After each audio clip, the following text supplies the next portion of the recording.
hemos presentado distintas anteproyectos de leyes referidos a la amnistía, al indulto. Hemos presentado el anteproyecto de ley del uso de dispositivos electrónicos de vigilancia, así como también otro tipo de leyes que permitan mejorar y ampliar la infraestructura carcelaria. Las cárceles de Bolivia tienen los índices de violencia más bajos de la región, pero sin duda alguna este informe amerita mejorar y fortalecer tanto los protocolos y las instancias encargadas de la seguridad penitenciaria que hacen también parte de todo este trabajo. Se ha instruido al director general del régimen penitenciario a que, con duda en la coordinación constante con la Defensoría, se puedan analizar y presentar todos los avances que se han tenido sobre este tema. Lamentablemente los recursos económicos es una limitante, no solo para el traslado, sino también para la construcción y ampliación de las cárceles en nuestro país. Como Ministerio de Gobierno, como nivel central, se han hecho todos los esfuerzos.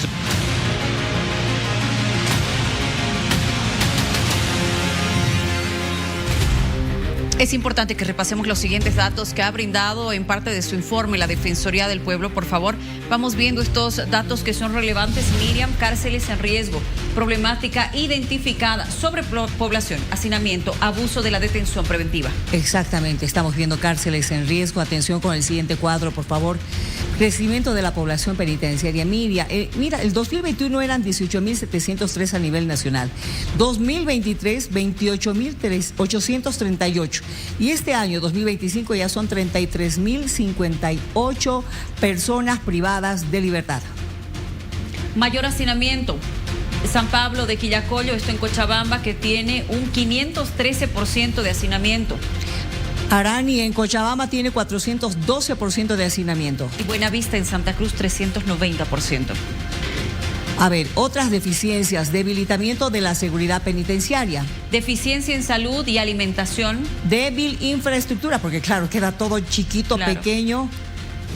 Limitados programas de reinserción. Bueno, son varios aspectos que ha observado la Defensoría del Pueblo en torno a la situación carcelaria en nuestro país. Está con nosotros Francisco Rodríguez, delegado de la Defensoría del Pueblo. Nos acompaña esta noche. Bienvenido.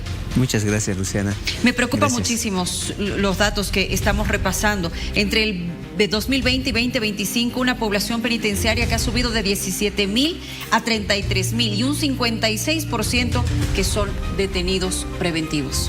Así es, efectivamente. En principio, saludar a todos los televidentes de esta red Bolivisión.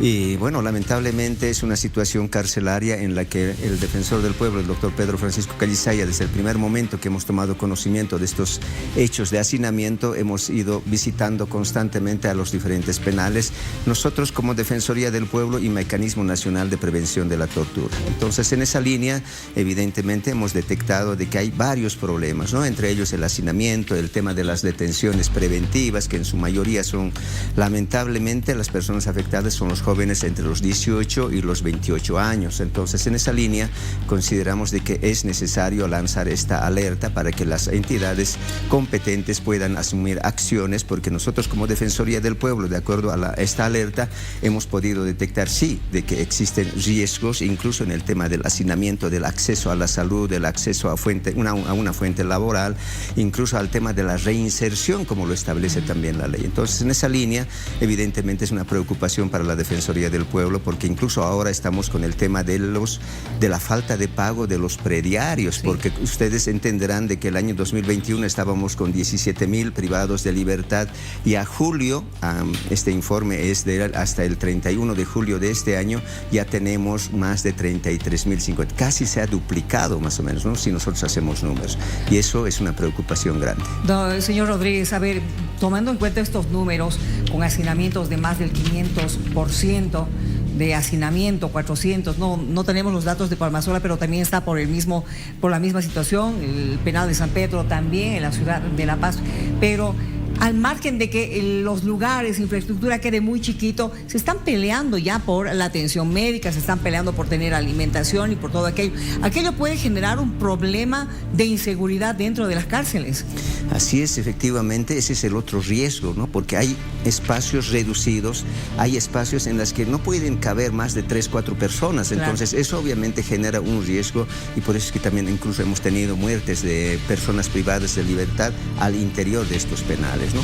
Y las agresiones que suceden también, los conflictos que se pueden generar si nosotros no asumimos una acción efectiva para por lo menos un poco distensionar o por lo menos liberar varias personas que puedan de alguna manera crear ciertos espacios para que la gente pueda estar en el sector también de manera más confortable, ¿no? Diríamos así, porque lo contrario también es atentar contra los derechos humanos, contra la dignidad de estas personas privadas de libertad. Tufi, te escuchamos. Sí, buenas noches, don Francisco.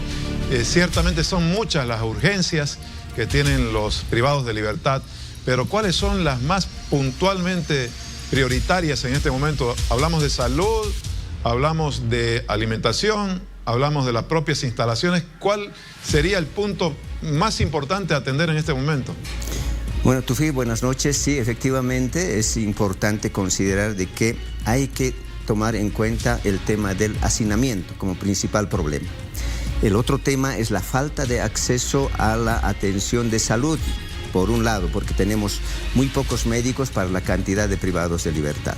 Por otro lado, también el tema del acceso a una fuente laboral, porque eso es lo que establece la ley 2298 de ejecución penal y supervisión, que tienen que tener un acceso al estudio y a la educación, así como también al trabajo. Pero ¿será que en estas condiciones hay espacios laborales? No la hay, entonces eso es lo que sí tenemos que ir mejorando. Y el otro aspecto urgente que tenemos que atender como autoridades competentes es el tema del pago de los prediarios, porque el pago de los prediarios obviamente está generando el tema de que los privados de libertad puedan quedar sin el alimento diario que ellos necesitan. Bueno, ya que mencionaban el tema de salud, 45 médicos para 33.000 privados de libertad, por supuesto que es insuficiente. A ver, por otro lado, sí, ahora se me escucha bien, 45 médicos para 33.000 privados de libertad, decía. Le quiero hacer otra consulta, por favor, delegado. ¿Se ha cumplido este decreto de indulto y amnistía? Entiendo que han habido en casi 6 meses, 0 amnistías y 7 indultos, nada más. Así es, efectivamente. Lamentablemente, una vez que ha salido el decreto presidencial de amnistía e indulto, nosotros como Defensoría del Pueblo inmediatamente hemos ingresado a los diferentes penales para socializar los aspectos que consideraba este decreto de amnistía e indulto. Lamentablemente, hasta la fecha que hemos mencionado, es decir, el 31 de julio de este año, solamente son 7 las personas que se han beneficiado. Eso quiere decir de que este decreto de amnistía e indulto no ha tenido la relevancia que en un primer momento todos pensábamos, ¿no? Incluso nosotros como Defensoría del Pueblo pensábamos de que podía tener los resultados justamente para ir con el deshacinamiento, o sea, que podamos liberar varias personas que puedan acogerse a este beneficio y así poder disponer de más espacios en los diferentes penales. Pero al momento solamente son 7 personas las que han sido liberadas, y eso demuestra la falta de efectividad de este decreto de amnistía e indulto. De más de 33.000 personas, solamente 7. A ver, entre las posibles soluciones, o por lo menos algo que podría ayudar, digamos, a aliviar esta problemática y disminuir el riesgo, está el separar y clasificar a los privados de libertad según la naturaleza y la gravedad de su delito. Pero ¿qué van a hacer separándolos? ¿Dónde los van a poner? ¿Más o menos tienen ustedes la idea como para sugerir aquello? Bueno, nosotros principalmente apuntamos a que el tema de la detención preventiva no sea la regla, como lo establece también el Código de Procedimiento Penal. Dice que esta medida de detención preventiva es la excepción, en caso de que no se pueda asegurar a través de ningún medio la presencia del imputado en los actos de investigación. Pero sin embargo se ha vuelto una regla la detención preventiva, y eso obviamente pues va hacinando el tema de las cárceles. Eso por un lado. La ley de ejecución penal y supervisión establece de que tanto los privados de libertad que ya cuentan con una condena, así como también los detenidos preventivos, deben estar separados. Pero se podrá hacer eso en los penales. Por este hacinamiento, lamentablemente, como usted mencionaba, Miriam, lamentablemente no es posible. Pero sí es necesario adoptar mecanismos para que la detención preventiva ya no sea una regla, sino sea como una excepción, como lo establece también el procedimiento. O sea, mantenerlos en casa, más o menos. Con detenciones domiciliares, y probablemente el tema de que este tema de las manillas electrónicas que estaba en proyecto, lamentablemente se ha quedado en un statu quo, no se ha aprobado, podría ser una buena alternativa, y en eso sí nosotros también estamos tocando en esta alerta temprana. ¿Tufi? Ahora, Francisco, no sé si en este diagnóstico también han incluido el problema de la presencia de población infantil en las cárceles del país, que sale de vez en cuando ocurre algún hecho también. ¿Qué se puede abordar al respecto, sugerir? Sí, en este informe, en esta alerta temprana, no se ha consignado eso, pero sí, más antes, en marzo de este año, nosotros hemos presentado un informe defensorial que dice mujeres en cárceles. Entonces, en ese informe sí hemos tocado el tema de la falta de atención también de estas personas que son niñas, niños que viven junto a sus madres en los centros de privación de libertad, que obviamente no tienen acceso a alimentación, no tienen acceso a atenciones médicas, porque ellos no están privados de libertad, pero sí por la situación, por la circunstancia que están atravesando junto a sus madres, obviamente tienen que permanecer en un centro de privación de libertad. ¿Qué pasa con la seguridad dentro de los penales? Y aquí le pido, por favor, me imagino que la Defensoría ha realizado alguna especie de evaluación del trabajo que ha venido desarrollando el régimen penitenciario. Así es, hemos evaluado también esa situación de la seguridad. Lamentablemente, y por eso es que se han sucedido, y en esta alerta ustedes van a poder verificar de que han ocurrido varios hechos, ¿no? Estos hechos obviamente incluso incluyen muerte de privados de libertad, porque no hay seguridad al interior de los diferentes penales. O es rebasada. O lamentablemente no se puede cubrir toda la cantidad de personas de privados de libertad por funcionarios policiales que están encargados de la seguridad de estos privados de libertad. Ahora, ¿qué pasa con las responsabilidades? Porque hay 3 responsabilidades, ¿no? A nivel nacional, departamental y también municipal. ¿Están cumpliendo con su parte, digamos, como para poder fijarse en lo que está pasando en las cárceles, o les está faltando algo? Bueno, consideramos desde la Defensoría del Pueblo de que está faltando evidentemente temas de coordinación, tanto con el nivel departamental, que están encargados de los prediarios, así como también el nivel municipal con el tema de la atención médica, el nivel central con el tema de la atención médica a través del Ministerio de Salud, a través del Ministerio de Gobierno y régimen penitenciario. Lo que está faltando, al menos consideramos nosotros, son niveles de coordinación para que podamos atacar el problema principal de los diferentes penales que en este momento estamos atravesando. En algún momento se mencionó como un buen ejemplo algunos planes de rehabilitación, inclusive de formación de los privados de libertad, algunas universidades que estaban apoyando la formación profesional y la titulación. ¿Se tiene alguna referencia puntual de avances en ese sentido? Bueno, sí, en un primer momento habíamos tenido el tema de Calauma, por ejemplo, que sí ha dado buenos resultados, pero lamentablemente por la falta de continuidad de estos programas ya no se ha trabajado con esos temas. Entonces consideramos nosotros de que tenemos que retomar ese tipo de actividades para que se pueda lograr la resocialización de los privados de libertad. Ahora, bueno, soluciones. Es importante mencionar lo que decía Miriam, ¿verdad? ¿Qué es lo que se va a hacer? Este informe sí es importante. Se conocía de la sobrepoblación que teníamos en cárceles desde hace muchísimo tiempo. Bueno, ya está el informe. ¿Y ahora?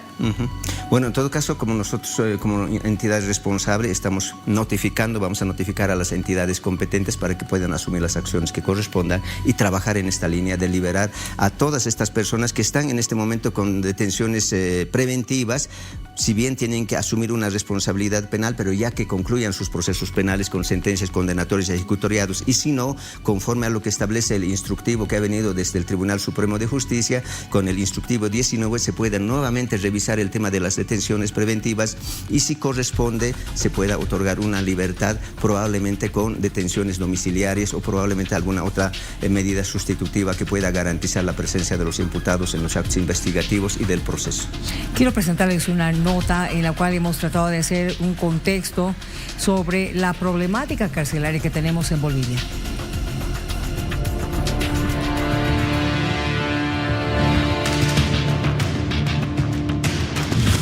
Los preventivos están en cárceles pero ellos no deberían estar bajo la presunción de inocencia, como dice la Constitución.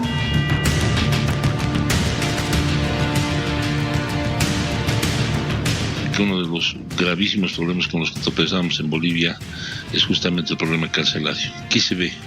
Lo primero que se ve es el hacinamiento, se ve la infraestructura deficiente.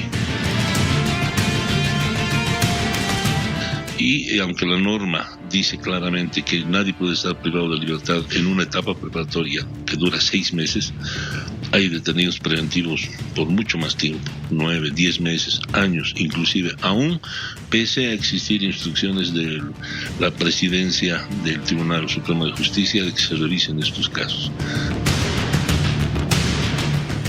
Con una población de 33.058 privados de libertad en todo el país, y tomando en cuenta que el prediario es un gasto de 8 bolivianos que el Estado pone para cada uno de los internos diariamente, el país gastaría 264.464 bolivianos en la población privada de libertad.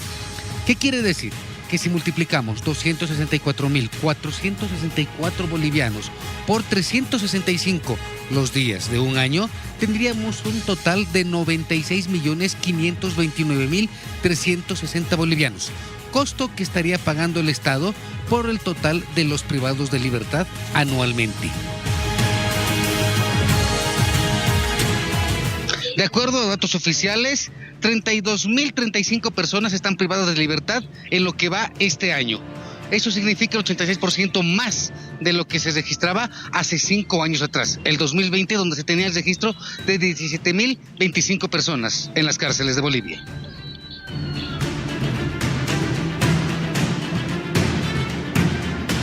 La población de los privados de libertad sentenciados de los preventivos. La norma es clara. El Código de Procedimiento Penal señala que un detenido preventivo no debería estar con los que están ya con sentencia condenatoria y ejecutorial cumpliendo pena. Pero eso es teórico. La privación de libertad como medida extrema para que una persona sea investigada por un presunto delito o sentenciado como condena por un crimen cometido. En este último caso, al salir de la cárcel, el sujeto es reinsertado a la sociedad, pero en un sistema penitenciario carente de un programa de reinserción y al no contar con proyectos de formación técnica y o laborales, hacen que los internos se conviertan en reincidentes. Por lo menos así se revela de acuerdo a informes oficiales cuando se habla de hechos delictivos o criminales. No tiene qué hacer, a dónde recurrir, y lo único que le queda es el delito. Otros amigos lo vuelven a conquistar y reincide. Y reincidir no quiere decir simplemente que esa palabra ahí, en ese eufemismo, reincidencia, no. Es otra muerte, son otras violaciones, son otros robos. Eso es la reincidencia. Entonces la cárcel no está sirviendo para la esencia que ha sido formada, rehabilitar a las personas, resocializar, ponerlas nuevamente en vereda.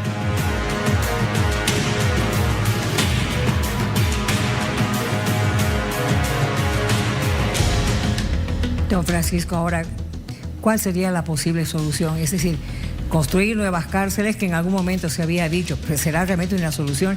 Este uso de las manillas electrónicas que ha quedado en nada, me imagino que debe ser por el problema económico. Suponemos que sí, pero sin embargo sería bueno retomar de nuevo esa posibilidad, porque eso podría garantizar, como decía alguien, sí, de que las detenciones preventivas no deberían ser tan ampulosos, tan numerosos, sino debería ser lo más reducido posible para que ellos puedan asumir su defensa en libertad, probablemente con una detención domiciliaria y no dentro de una cárcel. Francisco, hace poco más de un mes, el presidente del Tribunal Supremo de Justicia emitió esa resolución para que se revisen los tiempos procesales de los privados de libertad. ¿Usted cree que hay un impacto ya? ¿Hay algún resultado desde ese momento hasta ahora? Sí, de acuerdo a las verificaciones que hemos realizado, no es un impacto como quisiéramos escuchar, ¿no? Que se hubieran liberado por lo menos unos 1000 personas, digamos, de esta cantidad. En La Paz, por lo menos, tenemos la información de que sí, más o menos alrededor de 200 personas sí han sido consideradas su situación de detención preventiva. Porque también este instructivo que ha venido de Sucre, obviamente dice analizar la situación jurídica procesal de los privados de libertad que se encuentran con detención preventiva. O sea, no habla de que se pueda liberar a los que están detenidos preventivos. Entonces, bajo esa línea, obviamente, nosotros como Defensoría del Pueblo estamos coordinando también, incluso con la presidenta del órgano judicial, para ver cómo podemos hacer este tipo de trabajo para que puedan estar en libertad muchas más personas que en este momento están en las diferentes cárceles. Don Francisco Rodríguez, le agradecemos por habernos acompañado como delegado de la Defensoría del Pueblo. Muchas gracias a ustedes. Gracias, una problemática que definitivamente tiene que ser atendida por nuestras autoridades.